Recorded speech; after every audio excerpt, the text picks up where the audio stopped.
హబక్కూకు గ్రంథము 2వ అధ్యాయము 4వ వచనము చదువుతున్నాను చూడండి. వారు యథార్థ పరులు కాక తమలో తాము అతిశయపడుదురు, అయితే నీతిమంతుడు విశ్వాసము మూలముగా బ్రతుకును. 3వ అధ్యాయము 17వ వచనం.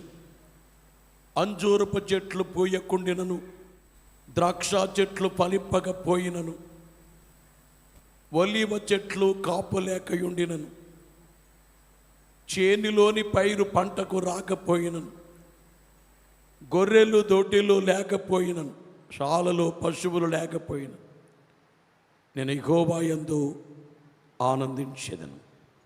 మనం చదువుకున్నటువంటి హబక్కూకు గ్రంథము, ఈ హబక్కూకు అనబడేటువంటి ఈ గ్రంథాన్ని మనము గమనించినప్పుడు దాదాపు క్రీస్తు పూర్వం 679 648 మధ్య ఉన్న కాలము హబక్కూకు గ్రంథము యొక్క కాలం.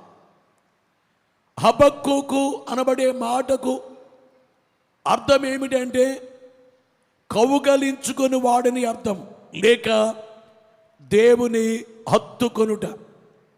కౌగలించుకొని వాడు ఎవరిని? దేవుణ్ణి కౌగలించుకోవటం అంటే దేవుణ్ణి హత్తుకొనుట. బైబిల్లో పేర్లకు చాలా ప్రత్యేకత ఉండేది. పేర్లు ప్రకారముగానే బ్రతికేవారు.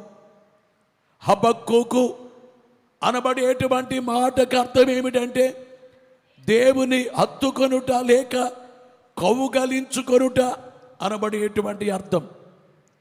ఈ హబక్కూకు గ్రంథములో కేవలము 3 అధ్యాయములు మాత్రమే ఉన్నాయి. ఈ ప్రత్యేకత, ఈ గ్రంథము యొక్క ప్రత్యేకత ఏమిటంటే గతించిన కాలములో మృత సముద్రము దగ్గర గుహల్లో కొన్ని ఆధారాలు దొరికాయి. మృత సముద్రము దగ్గర దొరికినటువంటి ఆధారములలో కొన్ని గ్రంథ అవశేషాలు, అందులో హబక్కూకు గ్రంథములో ఉన్నటువంటి విషయాలు మృత సముద్రము దగ్గర దొరికాయి. అంటే బైబిల్ నిజమని, ఈ గ్రంథము నిజమని తెలియపరచబడ్డాకి, ఈ గ్రంథము నిజమే, ఇది దేవుని సంకల్పమే అని చెప్పడానికి ఒక ఆధారం ఏమిటంటే మృత సముద్రము దగ్గర లభించినటువంటి కొన్ని అవశేషాలు, గ్రంథము యొక్క అవశేషాలని మీకు తెలియజేస్తూ ఉన్నాను. ఈ గ్రంథములో మీ అందరికీ చెప్పే మాట ఏమిటంటే 3 అధ్యాయాలు ఇక్కడ గ్రంథములో ఉన్నాయి. ఇందులో హబక్కూకు 1వ అధ్యాయాన్ని చూచినప్పుడు 1వ వచనము నుండి 4 వచనాల వరకు హబక్కూకు దేవుని మీద వేసే ప్రశ్న. 2వదిగా హబక్కూకు గ్రంథం 1వ అధ్యాయం 5వ వచనము నుండి 11వ వచనం వరకు దేవుడు చెప్పిన జవాబు. 2వ ప్రశ్న ఏమిటంటే 1వ అధ్యాయము 12వ వచనము నుండి 17వ వచనం వరకు హబక్కూకు వేసిన ప్రశ్న దేవుని మీద. ఆ తరువాత 2వ వచనము నుండి 2వ అధ్యాయము 2వ వచనము నుండి 20వ వచనం వరకు దేవుని జవాబు. అంటే ప్రశ్న జవాబు, ప్రశ్న జవాబు. అలాగే ప్రియులరా 3వ అధ్యాయాన్ని చూస్తే హబక్కూకు స్తోత్రగీతాన్ని పాడినట్లు దేవుని కృప కొరకు ప్రవక్త ప్రార్థన. 3వ అధ్యాయం 1-2 వచనాలు దేవుని కనికరము స్మరించుట. 3వ అధ్యాయం 3 నుంచి 15 వచనాలు దేవుని రక్షణపై విశ్వాసముతో ఆనుకొనుట. హబక్కూకు 3వ అధ్యాయం 16వ వచనము నుండి చివరి వరకు. ఈ రీతిగా హబక్కూకు గ్రంథమును గమనించినప్పుడు ఇందులో ఇన్ని ప్రత్యేకమైనటువంటి విషయములు ఉన్నటువంటి వాస్తవాన్ని గమనించాలి. ఈ హబక్కూకు దేవునితో మాట్లాడుతున్నాడు, బాధగా మాట్లాడుతున్నాడు. ఓ మాటలో చెప్పాలంటే దేవుని మీద కొంచెం అంటే ఇంతకాలం ప్రార్థించాను కానీ ఏంటైనా మీరు జవాబివ్వరేంటి, ప్రార్థన చేస్తున్నా ఇగోవా నేను మొర్ర పెట్టినను నీవెన్నాళ్ళు ఆలకింపకుందువు. మొర్ర పెట్టినా కానీ ఎన్నాళ్ళు మీరు ఆలకించకుండా ఉంటారయ్యా అంటే ఈ హబక్కూకు చాలా కాలము నుండి మొర్ర పెడుతున్నాడు, చాలా కాలముగా దేవుని అడుగుతున్నాడు, మొర్ర పెట్టుచున్నాడు కానీ జవాబు రావట్లేదు. ఎంతకాలము నేను మొర్ర పెట్టి నీవెన్నాళ్ళు ఆలకింపకుందువు, బలత్కారము జరుగుచున్నదని నేను నీకు మొర్ర పెట్టినను నీవు రక్షింపకయున్నావు. ఏమవుతుంది? జనముల మధ్య ఇశ్రాయేలు దేశములో బలత్కారము జరుగుతుంది, బలత్కారము జరుగుతుంది. బలమైన వాళ్ళు బలహీనుల్ని నలిపేస్తున్నారు, బలహీనుల్ని బాధ పెడుతున్నారు. తెలివైన వాళ్ళు తెలివి తక్కువ వాళ్ళని బాధ పెడుతున్నారు. ఆస్తి కలిగిన వాళ్ళు ఆస్తి లేని వారిని బాధ పెడుతున్నారు. దుర్మార్గం ఎక్కువైపోతుంది. గమనించేటువంటి మాట ఏమిటంటే, నన్నెందుకు దోషము చూడనిచ్చుచున్నావు? దేవా నేనెందుకు దోషము చూడాలి? ఎంతకాలం నుంచి ప్రార్థించినా మీరేమీ మాట్లాడరే, జవాబివరే, దోషాన్ని ఎందుకు చూడనిచ్చుచున్నావు? బాధ నీవేళ ఊరకయే చూచుచున్నావు. ఇంత బాధ జరుగుతుంటే మీరు ఊరుకుని చూస్తున్నారేంటి? మీరు ఊరుకొని చూస్తున్నారే? ఇంత బాధ జరుగుతుంటే, ఇంత భయంకర పరిస్థితులు వస్తే మీరెందుకు ఊరుకనే చూస్తున్నారయ్యా? బైబిల్లో చాలామంది భక్తులు మాట్లాడారు కానీ ఈ హబక్కూకు చాలా చనువుగా మాట్లాడుతున్నాడు, చాలా చనువుగా దేవునితో అంటున్నాడు. అంటే హత్తుకొని ఉన్నటువంటి రీతి ఏమో తెలియదు కానీ, ప్రభువా ఎందుకు నాయనా, తండ్రి ఎందుకు నాయనా మీరు ఊరికనే చూస్తున్నారు? అందువలన ధర్మశాస్త్రము నిరర్ధకమాయను, న్యాయము ఎన్నడూను జరగకుండా మానిపోయెను. న్యాయము ఎన్నడూ జరగకుండా మానిపోయెను. భక్తిహీనులు వచ్చి నీతి పరులను చుట్టుకొందరు. భక్తిహీనులు వచ్చి, చూడాలి, భక్తిహీనులు వచ్చి నీతి పరులను చుట్టుకొందరు. న్యాయము చెడిపోవచ్చున్నది. ఏమైపోతుంది? న్యాయము చెడిపోతుంది. ఏం చెయ్యాలి నాయనా? ఎక్కడికి వెళ్ళాలయ్యా? న్యాయము చెడిపోతుండగా నేనేమి చేయాలి? దావీదు సంకీర్తన 6వ సంకీర్తన 3వ వచనములో, నా ప్రాణము బగుగా అదరుచున్నది, యెహోవా నీవెంతవరకు కరుణింపకయుందువు? దావీదు గారు ఏమంటున్నారు? నా ప్రాణం బహుగా అదురుచున్నదయ్యా, ఎంతకాలం, నీవెంతకాలం కరుణించకుండా ఉంటావు? అలాగే 74వ దావీదు సంకీర్తన 74వ సంకీర్తన 10వ వచనం 10-11 చూసినప్పుడు, దేవా విరోధులు ఎందాక నిందింతురు, శత్రువులు నీ నామమును నిత్యము దూషింతురా?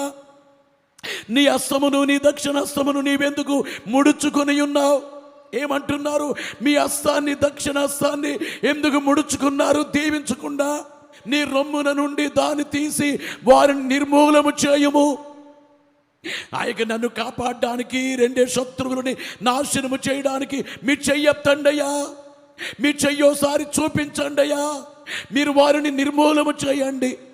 గమనించేటువంటి మాట ఏమిటంటే, దావీదు సంకీర్తన 13వ సంకీర్తన 1 నుంచి 4 వచనాలు మనము చూచినప్పుడు అక్కడ కూడా ఈ రీతిగానే, దేవా ఎన్నాళ్ళ వరకు నన్ను మరిచిపోవుదువు?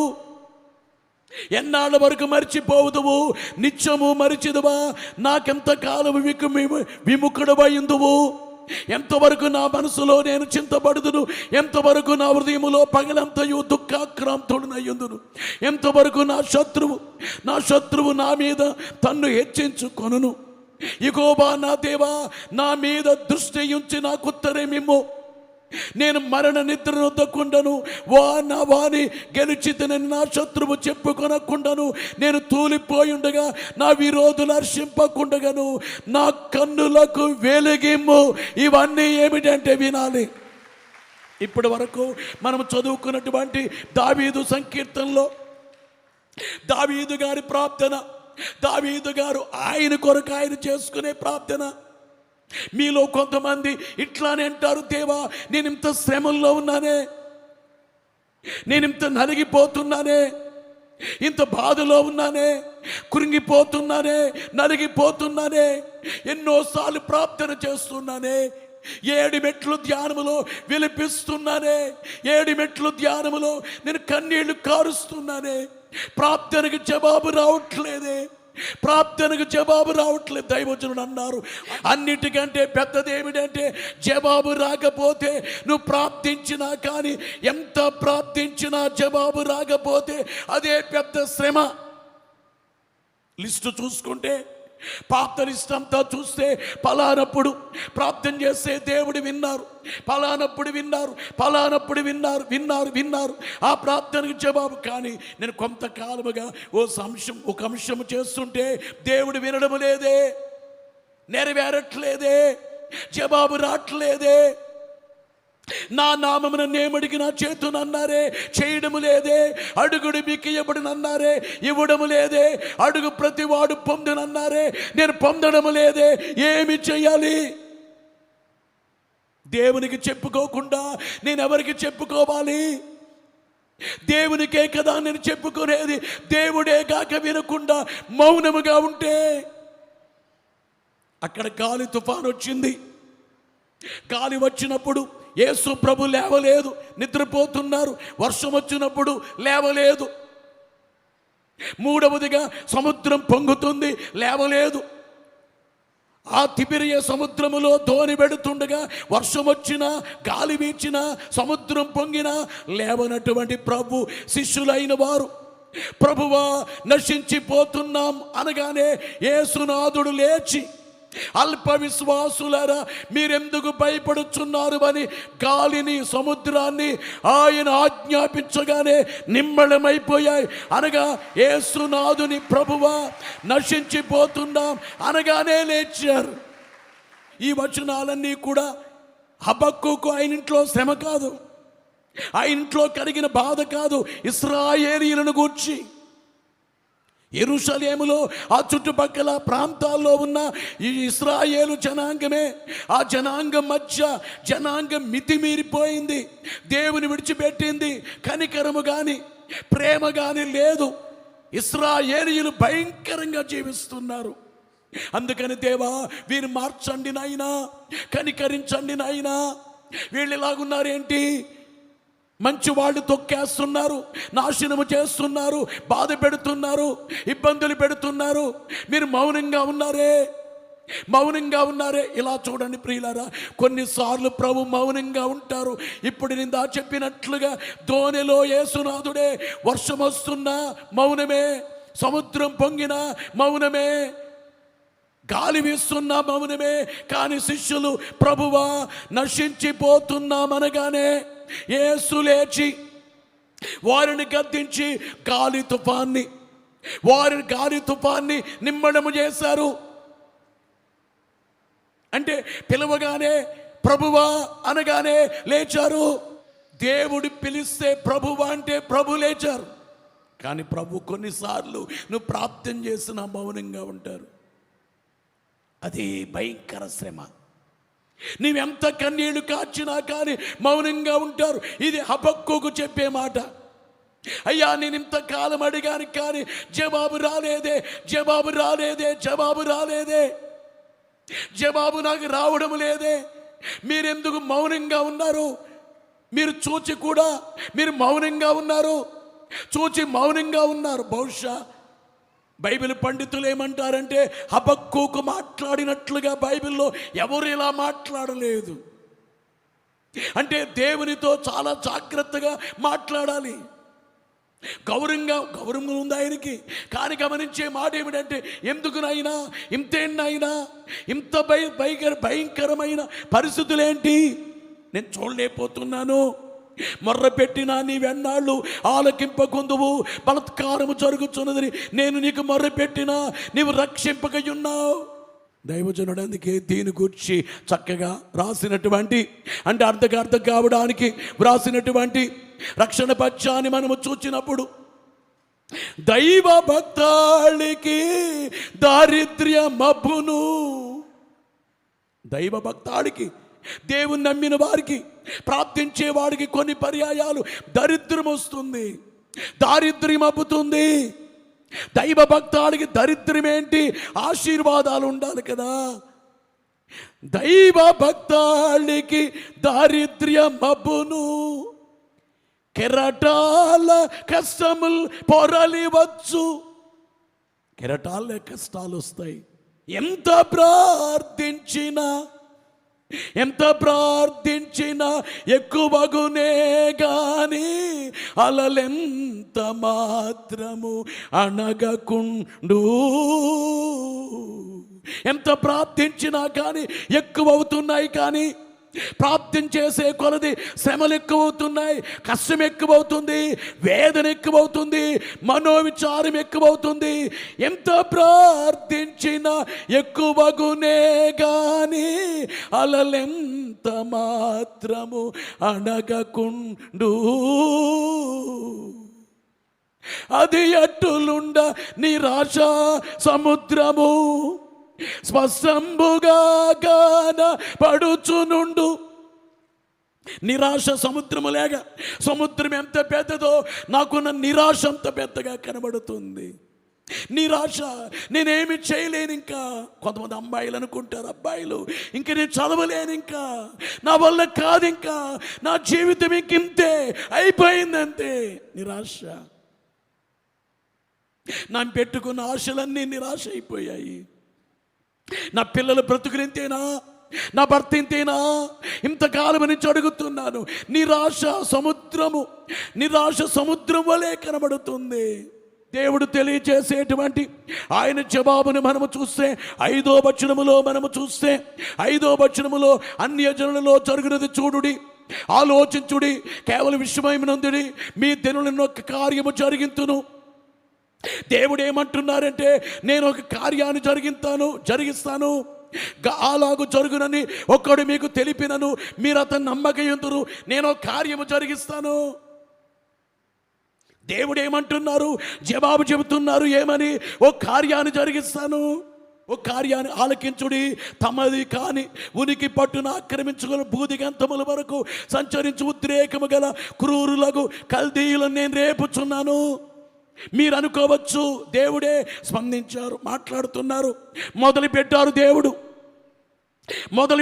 దేవుడు మాట్లాడటం. అంటే ఇశ్రాయేలీయులకు వచ్చేటువంటి వాళ్ళ మధ్య ఉన్నటువంటి పరిస్థితులే మారిపోతాయి. నేను కార్యాన్ని జరిగింతునంటున్నారు. అంటే వారి మధ్య అద్భుతం అనుకుంటారేమో, మీరు ఆశ్చర్యం అనుకుంటారేమో, విడుదల అనుకుంటారేమో. కాదు, దేవుడు ఏమంటున్నారంటే, నేను కల్దీయుల్ని బబులోనీయులు లేపుతున్నాను. వాళ్ళొచ్చి యెరూషలేము మీద పడి ఇంకా నాశనం చేస్తారు. అంటే శ్రమ తక్కువ అవుతుందా, ఎక్కువ అవుతుందా చెప్పాలి. మాట్లాడే దేవుడు ఏమంటున్నారంటే, ఇప్పుడు వరకు ఉండే శ్రమ కాదు, ఇంకా ఎక్కువ అవుతుంది శ్రమ. ఇప్పుడు వరకు హబక్కూకు వినలేదు, దేవుడు నాకు వినలేదు, నాకు జవాబు ఇవ్వలేదు అంటున్నావు కదా. కాదు, నేను జవాబిస్తున్నా. ఇప్పుడుండే శ్రమ కంటే ఎక్కువ శ్రమ వస్తుంది. వీళ్ళే దుర్మార్గులు కాదు, వీళ్ళకంటే దుర్మార్గులు ఉన్నారు. ఇశ్రాయేలీయుల మధ్య ఉన్న దుర్మార్గుల కంటే ఇంకా దుర్మార్గులు ఉన్నారు. వాళ్ళని రేపి వాళ్ళు మీ మధ్యకి పంపిస్తా. వాళ్ళు వచ్చి మీ అందరినీ కొడతారు, మిమ్మల్ని చంపుతారు, హింసిస్తారు, బాధ పెడతారు. ఏం చేయాలి? ఇలాంటప్పుడు ఏం చేయాలి? దేవుడు జవాబిచ్చి నేను మాట సెలవిస్తున్నాను, నేను కార్యము చేస్తున్నాను. అదేమిటంటే మీకున్న శ్రమలన్నీ తొలగించేస్తా, మీకున్న దుఃఖమంతా తొలగించేస్తా, మీకున్న బాధంతా తొలగిస్తా, అందరు నేను కాపాడుతాను అని అనడం లేదు. శ్రమ ఇంకా ఎక్కువవుతుంది. ప్రవక్తకి ఇంకా బాధ ఎక్కువైపోయింది. దేవా, దీని గురించి బాధపడుతుంటే ఇంకా ఎక్కువ అవుతుంది అన్నారు. నీతిమంతులు ఏమైపోతారయ్యా? భక్తి కలిగిన వాళ్ళు ఏమైపోతారయ్యా? నీతి కలిగిన వాళ్ళు, భక్తి కలిగిన వాడు యొక్క స్థితి ఏమిటయ్యా? అందుకనే గమనించే మాట ఏమిటంటే తాను వెళ్ళి కనిపెడుతున్నాడు. అందుకే ఆయన నాకు ఏమి సెలవిచ్చెనో, 2వ వచనం 1వ వచనములో ఆయన నాకు ఏమి సెలవిచ్చెనో, నా బోధము విషయమై నేనేమి చెయ్యవలెనో చూచుటకై నేను నాకు కావలి స్థలము మీదను గోపురము మీదను కనిపెట్టుకుని యుందుననుకొనగా నేనేం చెయ్యాలి? కనిపెట్టాలి. ఇంకా ఎక్కువ అవడం ఏంటి? శ్రమ. కాబట్టి నేనేమి చెయ్యాలి? ఇప్పుడు ఏం చెయ్యాలంటే మౌనంగా కనిపెట్టాలి. కావలి స్థలం మీద, గోపురము మీద. దేవా, నేను ఎలాగెళ్ళాలి? ఈ పరిస్థితుల్లో ఎలాగెళ్ళాలి? నన్ను సృష్టించింది మీరు, నా కాళ్ళు చేతులు ఇచ్చింది మీరు, నా యొక్క తల్లి గర్భములో ఉండగా నిర్మించింది మీరు, ఈ భూమి ఆకాశాలు ఇచ్చింది మీరు. నేను ఎక్కడికి వెళ్ళాలి? నన్ను చేసిన మీ దగ్గర నేను రిపేర్ అవ్వకపోతే, ఒక కారు ఉంది, ఇంజనీర్ చేయకపోతే ఇంకెవరు చేస్తారు? మెకానిక్ షాప్కి తీసుకెళ్ళాం కారుని, వాడికి అర్థం కాలేదు, మెకానిక్ అర్థం కాలేదు. కారు చేసిన ఇంజనీర్ వస్తాడు. వాళ్ళు అన్నారు ఇంజనీర్ వస్తున్నాడు, పలానా రోజున రండి అన్నాడు.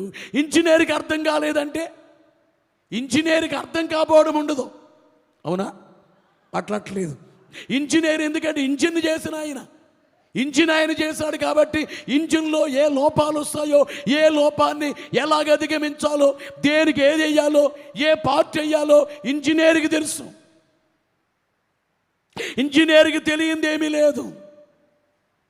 అలాగే గమనించే మాట ఏమిటంటే ఈ ఇంజిన్ చేసింది దేవుడు, ఈ ఇంజిన్ కనిపెట్టింది దేవుడు, ఈ కాళ్ళు చేతులు ఇచ్చింది దేవుడు, ఈ అవయవాలు ఇచ్చింది దేవుడు. కనుక దేవుడు ఈ వ్యక్తిని దేవుడు బాగు చేయాలి. నేను ఎక్కడికి వెళ్ళను? దేవా, మీరు తప్ప ఇంకెక్కడికి వెళ్ళను నేను. ఇంజనీర్ మీరు కదా ఇంజనీర్. ఎక్కడికి వెళ్ళి నేను బాగు చేయించుకోను? మీరు చేయకపోతే ఇంకెవరు చేస్తారు? మీరేమంటున్నారు? ఇంకా శ్రమ ఎక్కువ అవుతుంది అన్నారు. అందుకే నేను కనిపెడుతున్నాను. దేవా, మీరేం చెప్తారు? మీ మాట ఏంటి? హబక్కూకు ఏమిటంటే నేను ఇప్పుడు ఏమి చేయలేను, కనిపెట్టాలి. దేవుని చిత్తం ఏంటో కనిపెట్టాలి. కనిపెట్టి దేవుడు నాకేం చెబుతారో నేను దాన్ని వినాలి, కనిపెట్టాలి నేను. ఓ పక్కేమో శ్రమ, దేవుడేమి ఇంకా శ్రమ అన్నారు. వీళ్ళే దుర్మార్గులు అంటే వీళ్ళకంటే దుర్మార్గులు. ఇశ్రాయేలీయులే దుర్మార్గులు అంటే దుర్మార్గులు ఇందులో ఉంటే వీళ్ళకంటే భయంకరులు. వీళ్ళు కొడుతున్నారు కానీ చంపుతారు, వచ్చి వీళ్ళు నాశనం చేస్తారు. ఇంకేమి చేయనని కనిపెట్టుకుంటూ మరి ఎలాగు నాయనా అని చెప్పి మాట్లాడుతుంటే దేవుడు 2వ అధ్యాయము 4వ వచనము చివరిలో దేవుడు చెప్పే మాట ఏమిటంటే అయితే నీతిమంతుడు విశ్వాస మూలముగా బ్రతుకును. బలో యేసు మహారాజుకో. దేవుడు ఏమంటున్నారంటే ఎన్నొచ్చినా కానీ, ఎన్ని శ్రమలు వచ్చినా కానీ, ఎన్ని పరిస్థితులు వచ్చినా నీతిమంతుడు విశ్వాస మూలముగా జీవిస్తాడు. ఎన్ని శ్రమలు వచ్చినా నీతిమంతుడు పాడైపోతాడా, జీవిస్తాడా? మాట్లాడాలి. ఎలా జీవిస్తాడు? విశ్వాస మూలముగా. అందుకనే దైవజనుడు దేవదాసయ్య గారు మాట అన్నారు, నీకు వరాలు లేవు కదా, దెయ్యాలు ఎలగొట్టే వరం ఉందా? లేదు. భాషా వరం ఉందా? లేదు. భాషలకు అర్థము చెప్పుందా? వరం ఉందా? లేదు. స్వప్న వరం ఉందా? లేదు. దర్శన వరం ఉందా? లేదు. చాలామంది అదే అంటారు, అయ్యా నాకు ఏది లేదయ్యా, దర్శన వరము లేదు, స్వప్న వరము లేదు, భాషా వరము లేదు, దెయ్యాలు వెళ్ళగొట్టే వరము లేదు, స్వస్థత వరము లేదు, కృపావరాలు, నానా విధాలు ఇవేమీ లేవు, ఇవేమీ నాకు లేవు. కానీ ఒక వరం ఉందండి, ఎవరైనా సంపాదించేసుకోవచ్చు.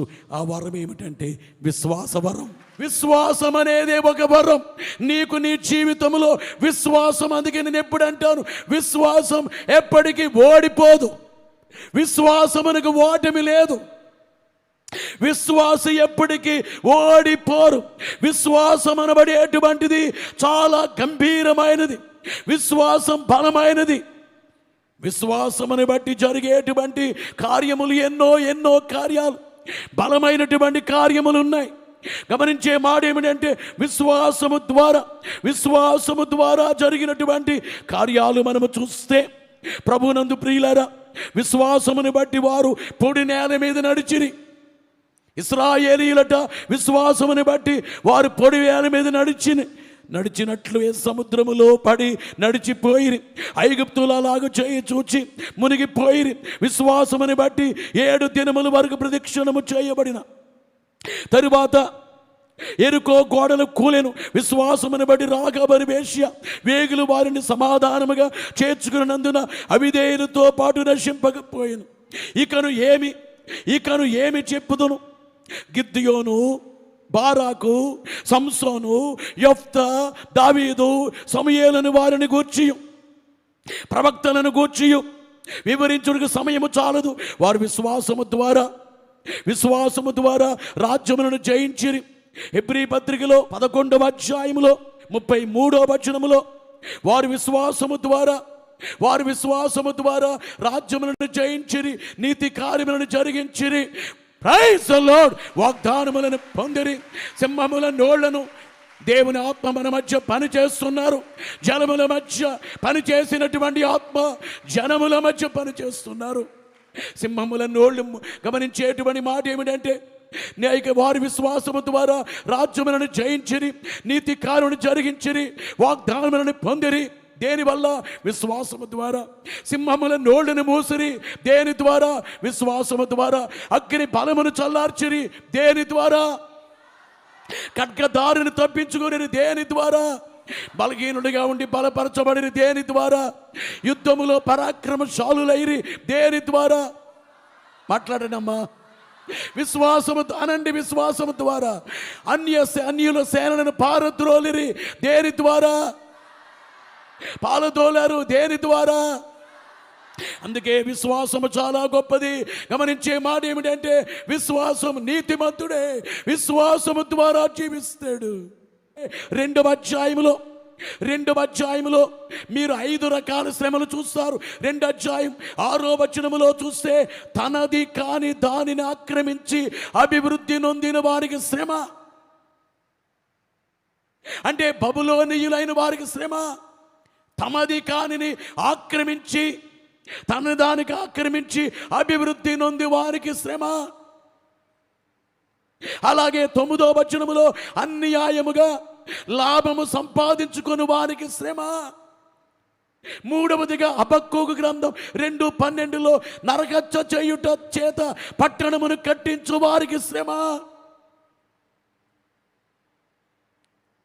అలాగే 4వదిగా చూస్తే 2వ అధ్యాయం 15 నుంచి 17 వరకు బలత్కారము చేసిన వారికి శ్రమ. 5వదిగా దేవుడు కాని వాటిని పూజించినందువల్ల శ్రమ.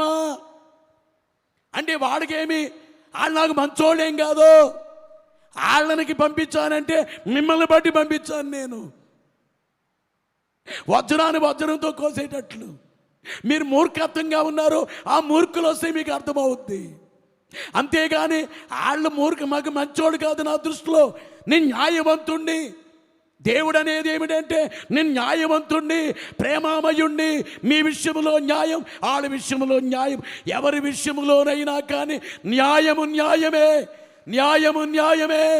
మూడో వచనములో చూస్తే 3 దేవుడు తేమాను నుండి బయలుదేరుచున్నాడు.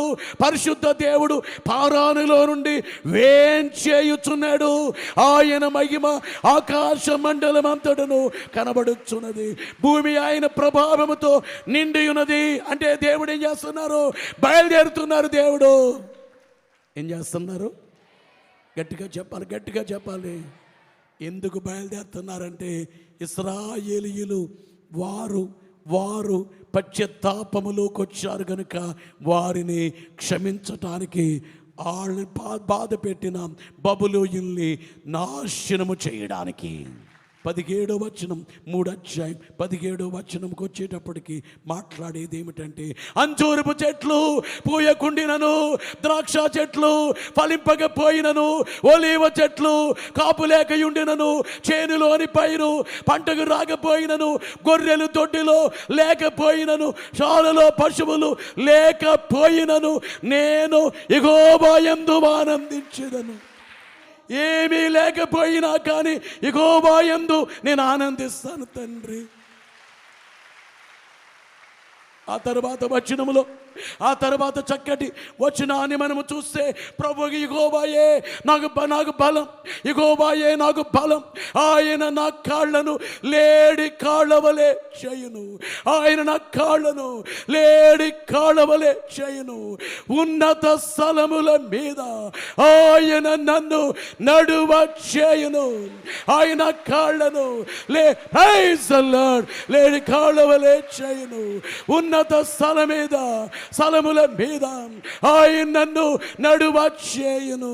నీ కొరకే చనిపోయాను, నీ కొరకు సిలువేయబడ్డాను, నిన్నెందుకు చెప్తాను కుమారుడా? నువ్వు పశ్చాత్తాపపడిన ఇశ్రాయేలును క్షమించాను. ఓవేళ బబులోనీయులు క్షమించమన్నా క్షమిస్తా, కానీ వాళ్ళకి మార్పు రాదు. వాళ్ళు అడగరు, వాళ్ళకి అర్థం కాదు. నేను ఇశ్రాయేలుకి అర్థమైంది. నన్ను క్షమించమని వచ్చిన ఎవరిని కూడా నేను వాళ్ళని త్రోసివేయను, శిక్షించుటకు ఇష్టపడను. అందుకే శిక్షించుటకు ఆయన ఇష్టపడరు. ఇందాక ఆరాధనలో చెప్పుకున్నాం, శిక్షించుటకు ఆయన ఇష్టపడరు, మన పాపములను జ్ఞాపకము చేసుకున్నారు. కనుక ప్రభునందు ప్రియులరా, ప్రవక్త ఆరంభములో దేవుని మీద బాధగా మాట్లాడాడు, కానీ చివరికి వచ్చేటప్పటికి చాలా చక్కగా నేను యెహోవా యందు ఆనందిస్తానన్నాడు. ఎలానైనా మీరు నమ్మిన వారు అంటే, నన్ను నమ్మిన వారి విషయంలో ఏం పర్లేదు, కానీ నన్ను నమ్మిన వారు నీతిమంతుడు విశ్వాస మూలంగా జీవిస్తాడు, ఏం పర్లేదన్నారు.